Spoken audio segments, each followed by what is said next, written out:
నా గురించి నాకు ఆయనతో మాట్లాడకపోయినా కూడా నా గురించి ఆయన మాట్లాడిన తర్వాత ఆయన మీద నాకు ఎంతో నమ్మకం, ప్రేమ కలిగింది. ఎప్పుడు జగన్మోహన్ రెడ్డి గారు పబ్లిక్ మీటింగ్లో నా గురించి మాట్లాడలేదే, మరి పవన్ కళ్యాణ్ గారు అపోజిషన్లో ఉండి కూడా మాట్లాడారు అని చెప్పి ఎప్పుడు అనుకుంటుండేది.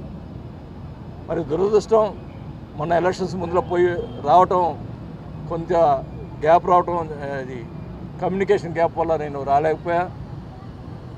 ఏమైనా కానీ పవర్ అనేది ఈరోజు బాటంగా ఒకటే చెప్తా ఉన్నాం. పవన్ కళ్యాణ్ గారు ఒకటే చెప్పాను, పవర్ ముఖ్యం కాదు, పదవులు ముఖ్యం కాదు, మాకు గౌరవం ఇవ్వాలా అంతే అని వేరే ఉద్దేశం మాకేం లేదు అని స్వచ్ఛందంగా ఏమి డిమాండ్స్ లేకుండా నేను పార్టీలో చేస్తానని చెప్పి ఈరోజు పవన్ కళ్యాణ్ గారికి చెప్పానని కూడా తెలియజేసుకుంటా ఉన్నాం. మరి కొంతమంది రకరకాలుగా మాట్లాడుతూ ఉన్నారు, కొన్ని యూట్యూబ్లో ఏదేదో మాట్లాడుతూ ఉన్నారు. ఒకటే చెప్తా ఉన్నాం, కూటమిలో విషయంలో పవన్ కళ్యాణ్ గారు ఎలా ఆదేశిస్తే అలా చేసేదానికి మేము సిద్ధంగా ఉన్నామని చెప్పి కూడా తెలియజేసుకుంటా ఉన్నాం. కలిసి పని చేసేదానికి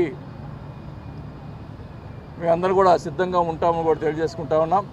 మొదటి నుంచి ఉన్నటువంటి జనసేన సైనికులు, మరి జనసేన నాయకులు అందరూ కూడా కలిసికట్టుగా మా జిల్లాలో ఉన్నటువంటి నాయకులు అందరూ కూడా కలుపుకొని అందరూ కలిసి పని చేస్తామని చెప్పి కూడా ఎక్కడ కూడా తారతమ్యం లేకుండా అందరూ కూడా కలిసి పనిచేస్తామని, ఎక్కడ కూడా ఇబ్బంది కలగకుండా పాత వాళ్ళకి ఇబ్బంది లేకుండా చేస్తామని చెప్పి కూడా నేను హామీ ఇస్తూ ఉన్నా.